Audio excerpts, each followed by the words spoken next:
OTS est là pour tous vos besoins en matériel électronique et électroménager. Sistra Technologies est une société de prestations de services et de commerce, évoluant dans le domaine des nouvelles technologies de l'information et de la communication, la fourniture de matériels biomédicaux, la bioinformatique. Pour tous vos besoins en librairie, papeterie, matériel informatique, appareils électroniques et divers, rendez-vous chez AKD Informatique. CJT vous est présenté par ESG, École supérieure de gestion. ESG, École supérieure de gestion, spécialisée dans la formation des métiers de la comptabilité et de la gestion d'entreprise. Mali kunnafonidilaw dusukun kamkamina ni dɔgɔkun in kɔnɔ ka sababu kɛ Magankone ka fatuli ye n'ale ye kunnafonidilaba ye an ka jamana kɔnɔ a ka janaja kɛnɛ kan tasibila minnu kɛra ye a b'olu sɔrɔ an ka bi dɔgɔkun kibaru kɔnɔ lajɛ min kun bolodalen don an ka furancɛla fanga ɲɛmɔgɔ n'o ye colonel Asimi Goita ye ani Faransi président Emmanuel Macron o lajɛ in bɔra a dɔgɔkɔrɔ a bɛ ɲɛfɔli sɔrɔ an ka bi dɔgɔkun kibaru kɔnɔ ni dɔgɔkun in kɔnɔ a bɛna Dr Aminata Kojo sɔrɔ an n'o bɛna jɛ ka masala kanjabana kan.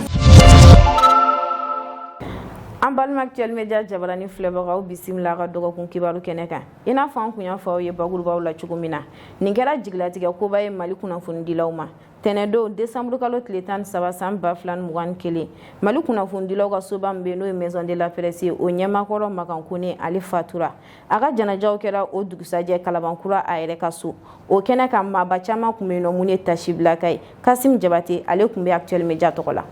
Maintenant, il faut que chacun dans son domaine, chacun dans son coin s'assume, se pose la question, se remette en cause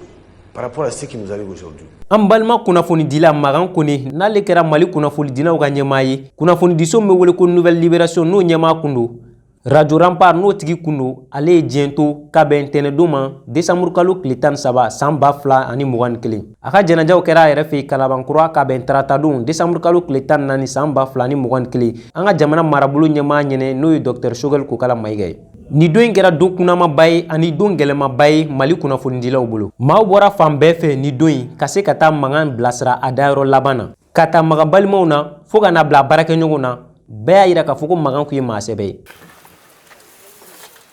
Jɔnni bɛɛ laban ye saya de ni a wele bɛ s'a ma k'a sɔrɔ an ye ko ɲuman kɛ o k'a sɔrɔ ani mɔgɔ cɛ ka b'a san ye baara ɲuman kɛ Magan y'an ka baara in kanu a kɛra a fɛ journaliste ya baara danbe a y'a baaraw kɛ an ka tɔnw baaraw a y'a kɛ a seko a n'a damayira bɛɛ lajɛlen na b'a ɲini Ala fɛ Ala ka hinɛ a la Ala k'a dayɔrɔ suma kosɛbɛ a kun b'a a mɔgɔ ɲɔgɔn fɛ baara kun ka d'a ye kun bɛ baara min na n'o ye kunnafoni laseliko ɲuman surtout a kun tɛ mɔgɔ bɔ mɔgɔ la a kun b'a kɔrɔw bonya a b'a filanw bonya mɔgɔ min don a kun majuginen don kosɛbɛ ne n'a ye sigi kɛ Kalabankura don o don an kun bɛ ɲɔgɔn ye n'a bɛ tɛmɛ a bɛ tɛmɛ n ka bulonda la a bɛ jɔ kɔrɔ eniw la an bɛ barow kɛ mais saya ye wajibi de ye an si tɛ tulo ma gɛlɛn ala yan an bɛ dugawu k'a ye Ala kana kɔ fitina Ala kana ɲɛ fitina Ala ka yafa k'a ye. Magan jɛɲɔgɔn kɛrɛnkɛrɛnnenya la a baarakɛɲɔgɔn olu y'a yira k'a fɔ ko Magan kun ye alamɔgɔba ye wa a cɛsirilen don kun don kosɛbɛ baara ta fan fɛ. Ko Magan alamɔgɔ kun don a kun tɛ kulonkɛ ala kow la an yɛrɛ wagati dɔ la n'anw tilara émission na an b'a fɔ ko an bɛ ɲɔgɔn sɔrɔ dimanche nata mais ale de kun bɛ to k'a fɔ ko i bɛ inshallah fara kan donc an bɛ se k'a fɔ ko Magan tununa a ma tunu Mali kunnafonidilaw ye a tununa farafinna kunnafonidilaw ye parce que a delila ka jɔyɔrɔbaw occupé an ka kunnafoni cakɛdaba dɔ la mun yɛrɛ dagayɔrɔ bɛ Afrique du Sud donc an bɛ dugawu de kɛ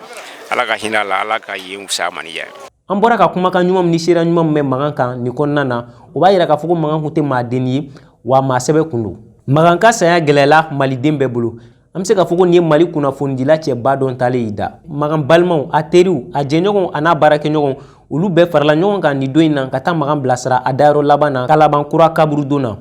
Magan taara ka muso kelen to a kɔ ani den 5 anw ye Ala ta ye wa an bɛɛ bɛ segin ka taa Ala ma an bɛ dugawu kɛ Ala ka lahara sɔn sumaya Magan ye. An b'a fɔ ko Ala ka hinɛ Magankone la ka sababu kɛ coronavirus banakisɛ ye Faransi président Emmanuel Macron ale y'a ka nali bɔ a dɔgɔkɔrɔ an fɛ Mali kɔnɔ ni nali tun bɛ kɛ sababu ye walasa Emmanuel Macron ale ni an ka furancɛla fanga ɲɛmɔgɔ n'o ye Assimi Goïta ye olu kun ka ɲɔgɔn ye Mamadou Bilal Kulibali ale bɛ ɲɛfɔli kan ye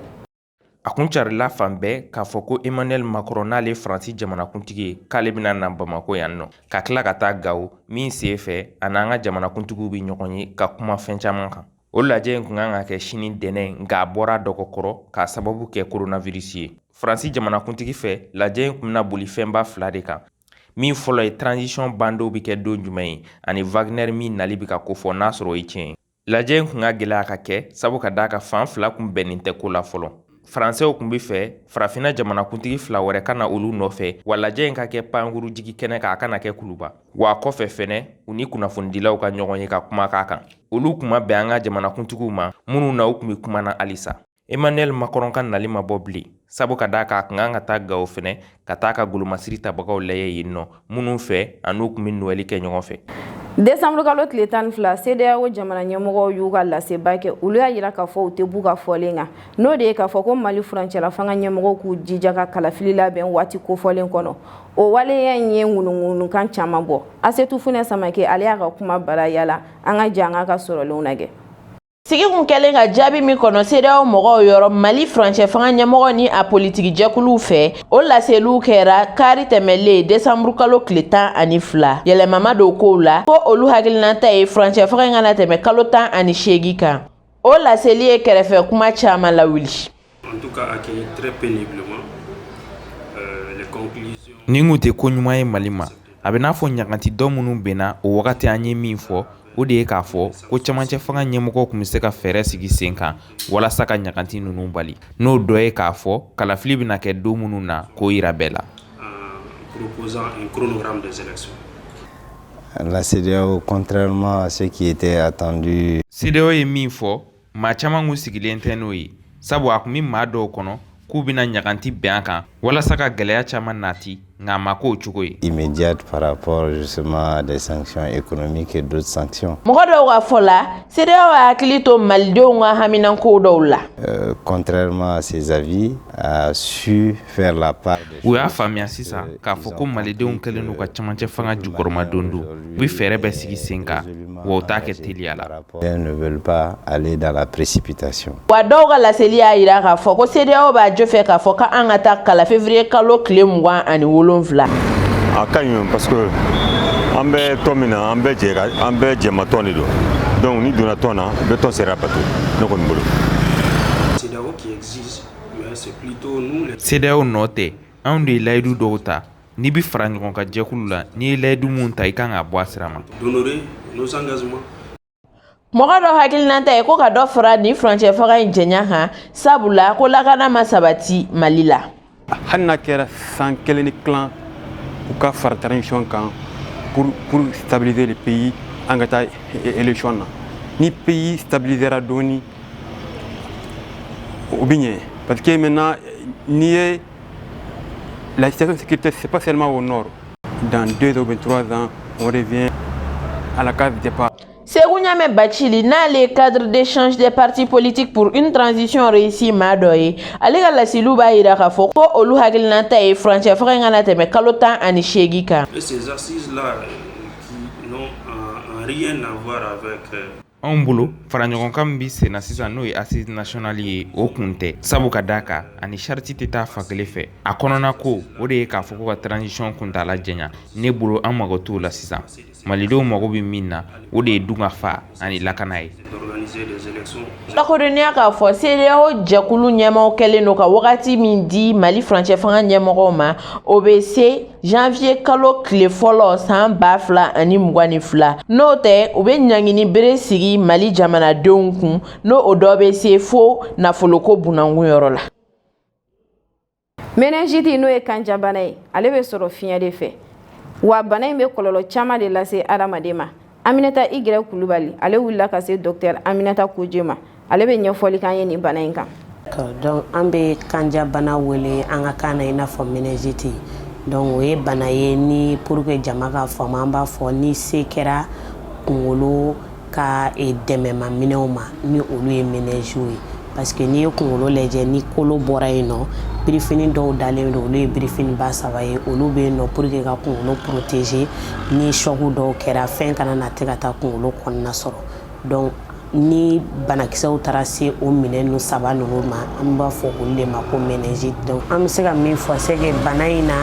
denmisɛnninw de ta ka ca kosɛbɛ ka tɛmɛ mɔgɔkɔrɔbaw kan mais bana min don a bɛ se ka denmisɛnnin minɛ i n'a fɔ a bɛ se ka mɔgɔkɔrɔba minɛ bana in bɛ se ka taamasiyɛn caman fɔ denmisɛnninw fɛ yen ka caya a bɛ na ni taamasiyɛn min ye i b'a ye ni minnu bɛ sin min olu bɛ ban sin na kasi misɛnninw bɛ caya i b'a ye u kɔnɔ bɛ boli n'i nana mago la i b'a ye k'a fɔ u fari bɛɛ salen don u yɛrɛ kan ou bien fari ka kalan o ye denmisɛnnin fitinin ninnu an b'a fɔ minnu ma nourrisson mais ni tagalen ɲɛ minnu ka kɔrɔ dɔɔnin olu minnu ye enfant ye i b'a ye olu bɛ kunkolodimi ko kuma fɔ i b'a ye u fari bɛ kalaya i b'a ye olu fana bɛ fɔnɔ ou bien fɔnɔ nege b'u minɛ wa n'a nana maga u kan na fana an b'a ye k'a fɔ ko kan fana jalen don wa bana in tɛ an t'a fɔ ko bana ye bana yɛlɛmata ye parce que bana min don a bɛ sɔrɔ fiɲɛ de fɛ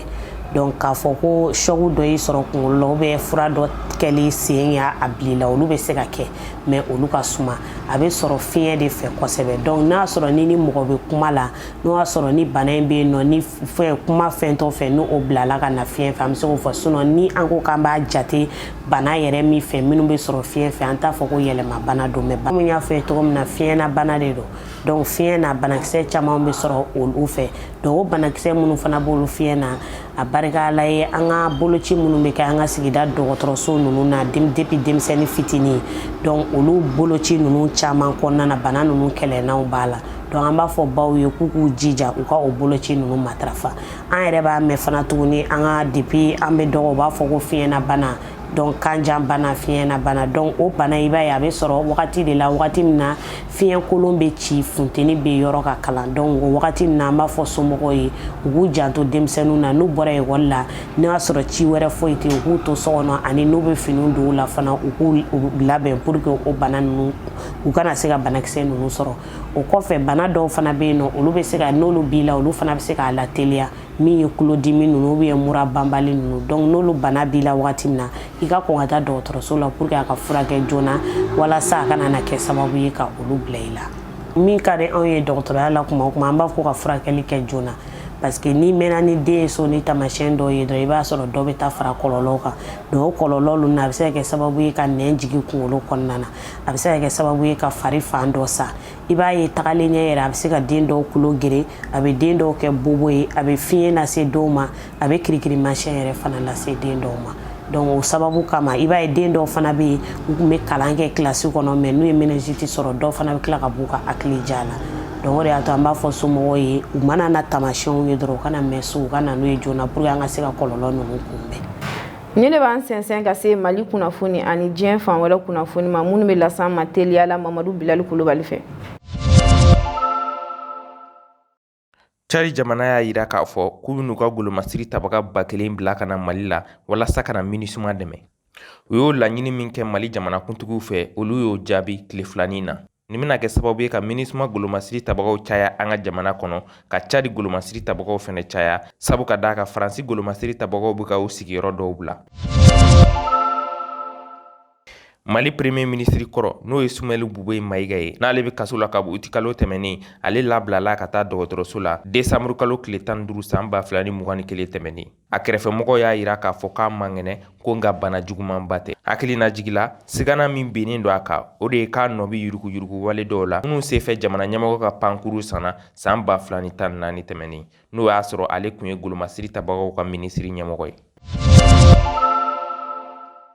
Niger jamana ɲɛmɔgɔ n'o ye Mohamed Bazoum ye ale y'a yira nin dɔgɔkun na Faransi la k'u ka fɛɛrɛ bɛɛ sigi sen kan ka sɛgɛsɛgɛli kɛ walasa k'a dɔn Faransi golomasiri tabagaw ka tɛmɛ nin laban min kɛra ni maa 3 sara maa mun y'u faga hakilina jigila a bɛ kalo 1 bɔ Faransi golomasiri tabaga dɔw kun ko k'u bi tɛmɛ maa y'u lajɔ k'u ti tɛmɛ o senfɛ maa 3 bɔnɛn'u nin na.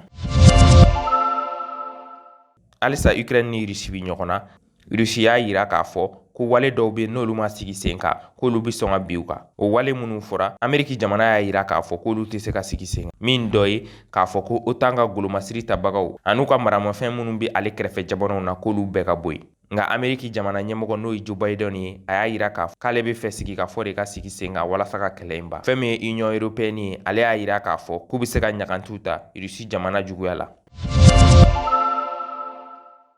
ni ne bɛ dan sigi bi dɔgɔkun kibaru la mun labɛn Actuel Media ɲɛmayaso fɛ ka lasaw ma ani cɛw ka ɲɛmadali la aw kan bɛ diɲɛ waati wɛrɛ.